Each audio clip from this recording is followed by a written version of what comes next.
Hello everyone, my name is Elizabeth Podsiadlo. Tonight I'm going to read to you from my first book, Talking Pictures. Talking Pictures is the first book in a series of 3 that I have written, all ghost stories, all featuring 2 main characters, William Helmsley and Barbara Kinder, both chefs and both cook their way through all 3 of these mysteries. But tonight we're going to start on a cold January evening. The wind is whipping, the fireplace is crackling, and my story is waiting to be told. Talking Pictures. Ooh, that wind.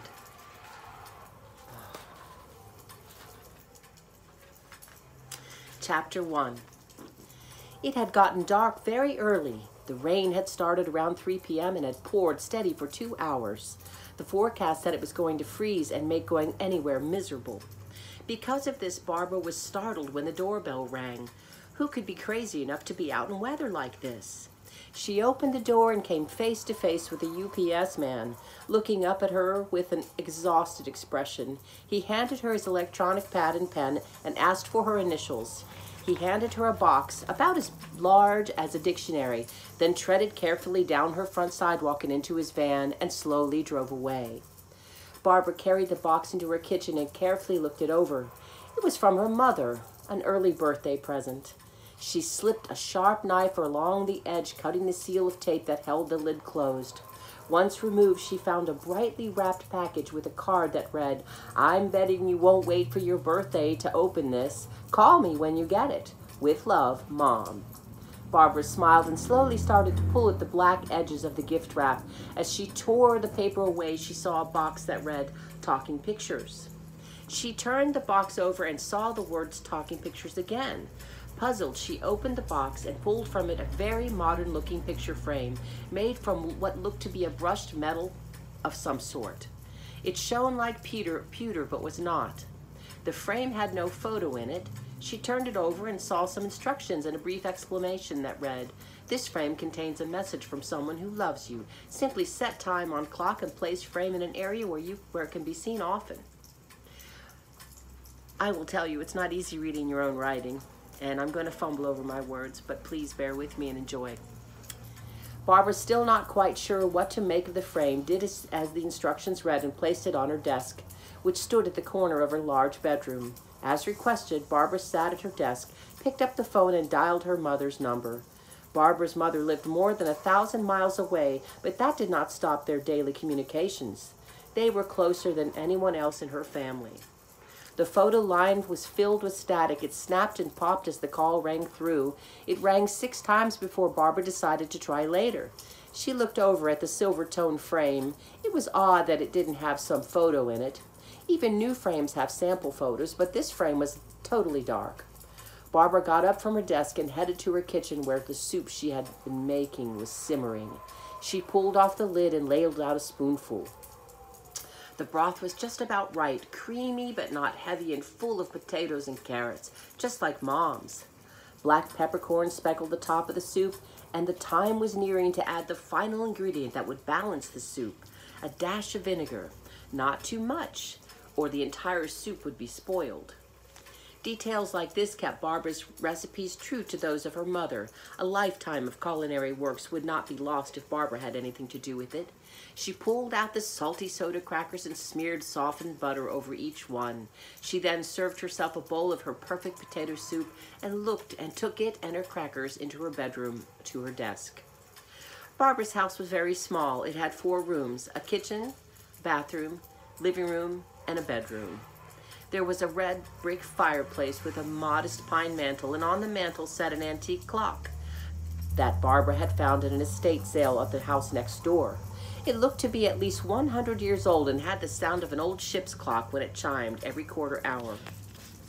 Owl-faced andirons graced the generous brick hearth, and a very old and very large Louis XIV chair with faded embroidered fabric and hand-carved frame sat in front of the fireplace on top of a well-worn oriental rug with most of its fringes gone. The entire house had golden oak wood flooring that exuded warmth even when the sun wasn't shining, and every windowsill was filled with plants pulled in for the winter. Leggy geraniums competed for light in the living room window. Potted herbs sat on the windowsill in front of the kitchen sink, and a small collection of orchids sat on a sill in the bedroom window. Most of Barbara's time was spent either in the kitchen or at her desk in her bedroom, which served as her dining room table most of the time. The potato soup was devoured in minutes. Barbara was spreading on the last of her crackers when her mother's voice spoke to her, saying, "Eat slowly, chew your food 20 times before you swallow. You'll get full faster and eat less." Startled, Barbara looked up at the direction of her mother's voice to see the picture frame on her desk illuminated with her mother's image. It was like a mini movie. Her mother was sitting at her own dinner table with a bowl of soup and a small plate of bread. At the end of the message, a still picture of her mother, still looking and smiling right at her from her own dinner table, remained lit within the frame. Barbara was stunned. What on earth was that? She hit redial on the phone, and within 3 rings, her mother answered. Here's that picture, by the way. Picture of her mother from the frame. Hello? Mom? Oh, hello, Barbara. Is it still raining by you? Never mind that. Where on earth did you get that talking picture frame? Oh, Barbara, you opened your gift. I knew you wouldn't wait. Do you like it? I thought it was a perfect gift for the girl who needs a little advice from her mother several times a day. Barbara's mother laughed. Barbara was laughing as well. You nearly gave me a heart attack. I could have choked. Perhaps you need to listen to the message again. Then you won't stand a chance of choking. Barbara laughed again. Where did you get it, Mom? I won it. You won it? Yes, I won one of those sweepstakes at that mall, at that store called the Outer Limited. I was with your Aunt Lydia.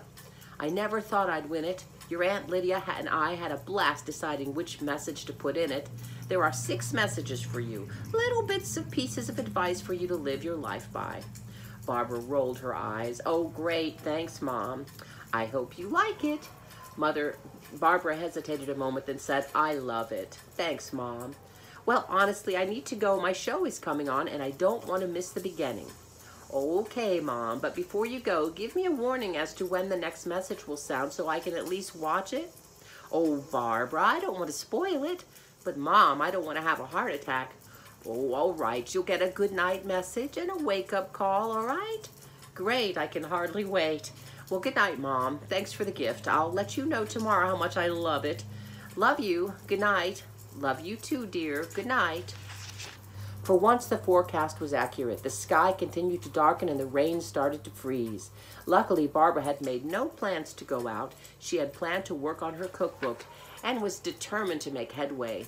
Little recipes and scraps of paper had covered her desk for months now, but there was always something more pressing to distract her. She went over, put on a recording from her favorite opera, The Marriage of Figaro, sat at her desk and started to sort through the papers into piles. Bean soups, smoked soups, vegetarian soups, cream soups, seafood soups, stocks, a lifetime of recipes from her mother and grandmother, from friends' recipes she had invented, recipes she had tried to copy from restaurants, all tested and retested. Diligently, Barbara focused and worked till she could see the wood at the bottom of her desk. She placed the sorted recipes into envelopes and marked them. The aria Sularia played quietly in the background, and the sky turned from muddy gray to black. Coffee break.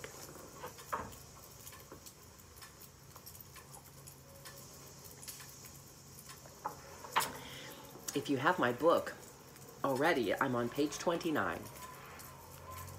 The old clock on the mantel chimed 8 times. Barbara got up, stretched, and went to the kitchen to put on a kettle to make tea. She loved tea. Tonight she needed a robust tea. Indeed, it was a night for strong orange pekoe tea, full of strength, with honey and lemon. As the water was boiling, she walked over to the talking picture frame. Once again, it had gone black. Kind of ominous, she thought. It should always have a photo being displayed. Perhaps there was a way to do that. She would check in the morning. The kettle started to whistle. She poured a little hot water into the teapot to temper it, then poured the boiling water out, placed 2 tea bags into the pot, and poured in more hot water from the kettle. Put the lid on and let it steep.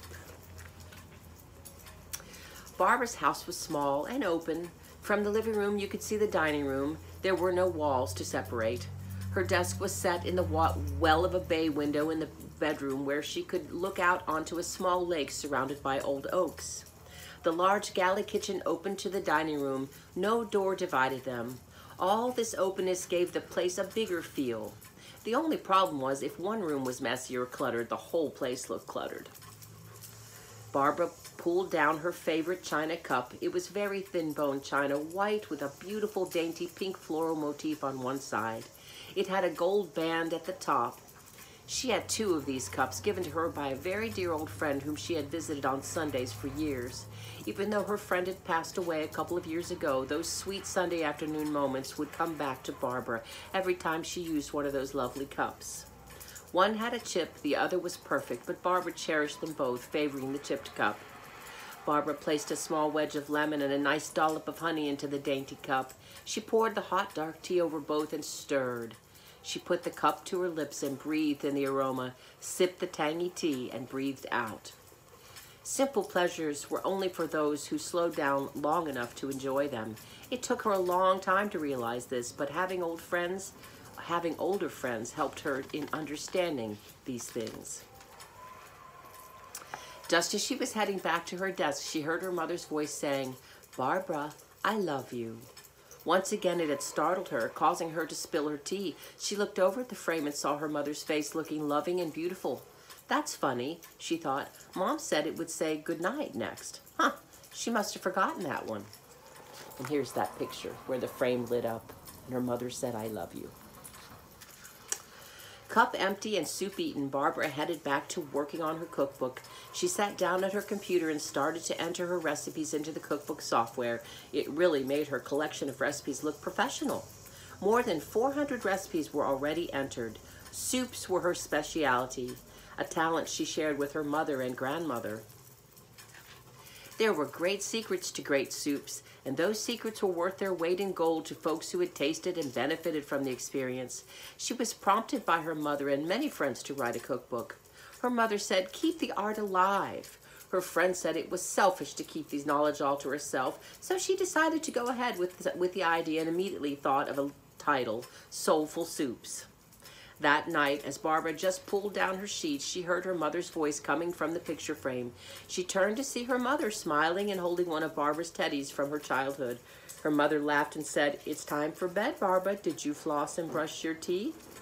And here's that picture. She's holding the teddy. She laughed again, and this time Barbara did as well. Her mother started to sing a lullaby they both knew very well. It was from Humperdinck's Hansel and Gretel. "When at night I go to sleep." Barbara's mother's voice was always lovely, even at this age, not forced, gentle, and full of emotion. Barbara's eyes started to fill with tears. She missed her mother. The song ended, her mother said goodnight, blew a kiss, and the frame froze with her mother's loving expression, then faded to darkness once again. Barbara slid into bed, turned out the light, and looked up at the ceiling. The house was very quiet. She could hear the wind blowing outside and the rain hitting her windows, kind of like here. She closed her eyes and fell into a dream. Barbara's mother was cooking in the kitchen, wearing her customary handmade flowered apron. Barbara was chopping herbs on a large, well-used cutting board. This is all in her dream. Looking up, she saw her mother speaking to her, but as typical with dreams, Barbara could not understand what she had said. She stayed with her mother in the kitchen, stirred the soup, ladled it into the bowls, and set them on the table. There, over steaming soup, her mother told her she was going to be going away, but that she would be in touch, and that she loved Barbara very much.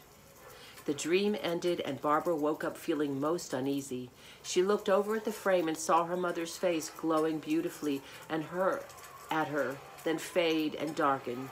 She sat up and looked out the window. The sun was coming up, and the sky was a brilliant blue. That was in her dream. Barbara got up from her bed, still feeling a sense of concern. It was just a dream, she kept telling herself. She looked at the darkened frame again. I must have heard Mother's voice coming from the frame. She put on her robe and slippers, walked to the kitchen, and put a kettle on for tea. Barbara looked at the frame and wanted very much to call her mother, but it was 2 hours earlier where her mother lived, and she didn't want to disturb her. She would wait for a while. Barbara sliced a walnut raisin breakfast roll in half and placed it in her toaster oven. She buttered it slightly and sat down with her tea. From her bedroom, she heard her mother's voice saying, "Don't forget to eat breakfast. It's the most important meal of the day, you know." Barbara got up and ran into the bedroom just in time to see her mother's image once again. Beautiful, loving, and in her own robe, looking out at Barbara. It seemed very strange after last night's dream. Strange, but comforting. Barbara smiled and got dressed. Looking out the window, she could see that the trees and bushes had been turned into lovely ice sculptures. It looked positively enchanted, but also meant that she wouldn't be able to go out at all until the sun thawed the ice off the highways. It was now 9 a.m. Her time and her plans to go into town would have to wait. She went to the phone and tried to call her mother. It would be 7 a.m., but her mother always rose at 6, so chances were good she would be home. The phone rang 6 times, then the machine picked up. A computerized voice said, "The party you called is not at home at the moment. Please leave a message or call again later." That was it. Now she was worried. Not home? Where could she be at 7 a.m.? Church? Out for coffee? She would have told me. Barbara waited 15 minutes and tried again, and again the machine answered. Why doesn't she pick up? Worried now, Barbara called her mother's neighbor. No one answered there either, making it even more frustrating and worrying for Barbara. It was about 15 minutes later. Barbara was looking through a drawer, trying to find her old address book for her mother's neighbors, when the phone rang. It was Barbara's sister, Jean. "Barbara," Jean said, "it's Mom. Barbara, I'm sorry to tell you this, but Mom passed away last night in her sleep." Barbara couldn't breathe. She couldn't think. She froze with the phone held to her ear. "Listen, Barbara, Nancy found her this morning. She had a spare key. They were going to go out for breakfast. I'm so sorry." Barbara boarded a plane and headed for home that afternoon, still not believing what her sister had told her, and still trying to remember more of the dream she'd had the night before. When she got to her mother's home, there was no one there to let her in. Her sister had 3 children and couldn't be there to meet her. It was getting dark out when she let herself in with the key her mother kept hidden in the front garden. The house seemed the same, and Barbara expected to see her mother come around the corner, but there was nothing but silence. She looked into her mother's room and found the bed had been made, probably her sister who'd made it. She walked into the kitchen and saw a large box marked, "For Barbara." On it, inside the book, was a set of leather-bound books, very old-looking. Each book was engraved with numbers, 1800, 1850, 1900, 1950, and 2000. Barbara had never seen these books before. She pulled one of the books out and opened it. The smell of age met her nose as she peered into what seemed 100 pages of handwritten notes and recipes. Barbara pulled out another of the books and found more recipes and notations of what looked to be soups. Where did they come from? She went through each book trying to discern the author, but was unable to until she came to the book marked 1900. In this book, Barbara saw recipes she knew herself. It was towards the end of this book that she saw the handwriting change from an older hand to younger hand. This handwriting she knew very well. It was her mother's handwriting, and the recipes were those she grew up with. Excitedly, she looked into the volume dated 1950, and there too was her mother's handwriting and more recipes and notations. Barbara was stunned. She pulled out the edition marked 2000, and there was a note from her mother. My dearest Barbara, by now you may have figured out what this little collection represents. I, like you, was not told of it until my mother was very old. I'm not sure why, but I think it's tradition. Please, whenever you can, write down in this special volume what you discover in your culinary adventures. As you can see, we come from a long line of very gifted cooks. Our love for all things culinary, but most especially soups, is no accident. I love you and wish you life's every happiness. Mother. Barbara's eyes and mouth filled with tears of joy and sorrow. This was too much for one person in one day. She went into her mother's room, laid down on the bed, and wept. That is the end of chapter 1. And at the end of chapter 1, there's a really good potato soup recipe. we'll go on into chapter 2 at my next sitting, which will be just in a moment. Thank you. Good. See you in a bit.